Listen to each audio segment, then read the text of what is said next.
it was remarkable. For 4 mornings in a row, I couldn't open my eyes. I would already be crying. There was this sense of relief of that I had crossed a line in my life, that I had drawn a line in the sand, which I tried so many times in the past to do, and had stepped across it. In the next 12 days I stayed there. I totally embraced the experience. I had no intentions of rushing back to an older life. I was suddenly very protective of this new gift I'd had. I'd always taken things for granted in the past, like, oh, I can get clean again, or I can get through it again, but I had been convinced at this point. Now, I've always wanted to take responsibility for my children. They're teenagers. I've had a good relationship with their mother, you know, but it's been this on and off kind of situation because of my addiction.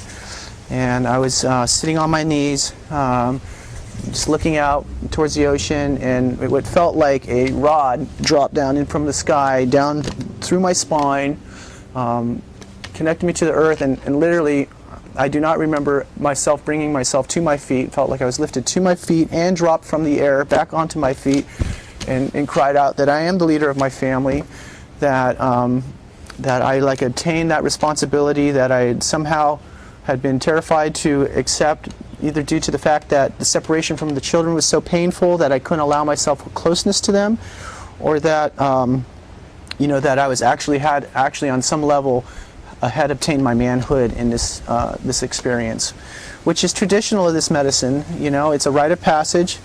It is something that I missed growing up. You know, I think I started off that way when I was younger, wanting to work with sacred medicines, to find out who my true spirit was, but I got lost because I had no guidance. The animosity towards my other family members had dissipated entirely. In fact, I had seen where I had been responsible in perpetuating it and contributing to it, and got like a softness and a compassion around what, number one, what position they've been placed in through my addiction, and what role I've been playing in their life.